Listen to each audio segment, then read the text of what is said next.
last week, I had a virtual meeting with a company in Arizona that started with technology that was researched out of the University of Arizona. And it was focused on this graphite processing. So it's not just the extraction of these critical elements, but it's the processing. And in this case, we're totally reliant on China for processing of graphite.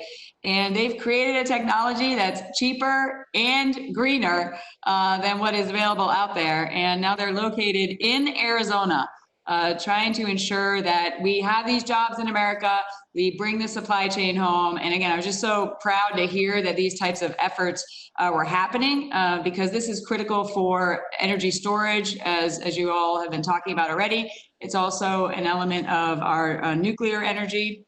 And coming from, there's purified graphite that's important for our nuclear energy.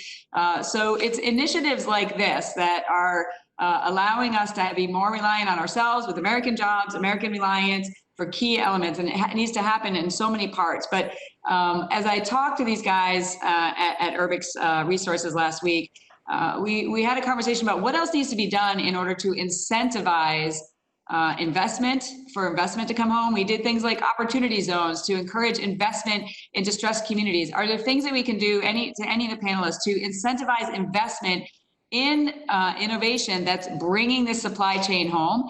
And what more needs to be done for us to continue to invest in the research and development, for us to have those best technologies out there so we can be a leader again in the processing of these critical minerals for our national security, for other elements of our energy security.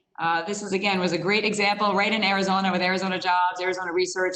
What else can we do in order to encourage that kind of investment, that kind of research to address this issue?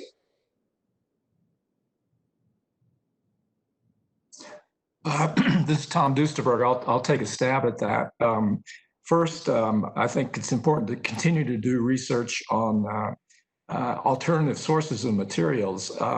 There are companies out there, I know that Toyota is working on, for instance, an alternative to the lithium-ion battery. I don't know how far along that is, but that's one thing. We can incentivize research through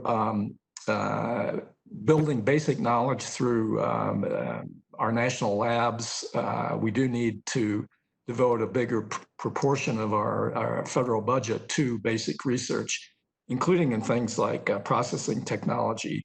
Finally, I would just note, Senator, on rare earths, as you probably know, which offers tax incentives both to the producers and to the consumers of rare earth products that would probably be somewhat costly, although the numbers are not huge because rare earths they're vital, but they're not huge in quantity. But that sort of approach might be worth taking a look at as well.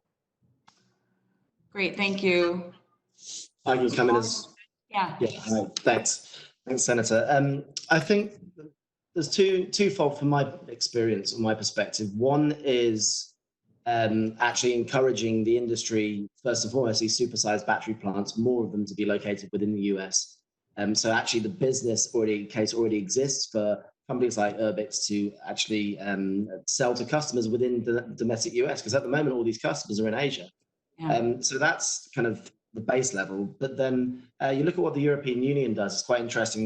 They have founded the European Institute of Innovation and Technology, which it's kind of focused on identifying early stage companies like this and giving them access to basically debt capital, easy money, they call it no recourse capital, that allows them to develop their technology to a stage and attract capital from the private markets. And I think those two combined help start creating this ecosystem, this lithium-ion economy for the USA, where things like graphite and what Urbix are doing are crucially important, because 84% of that material is produced in China and none is produced in the US. So yeah, that's my comments.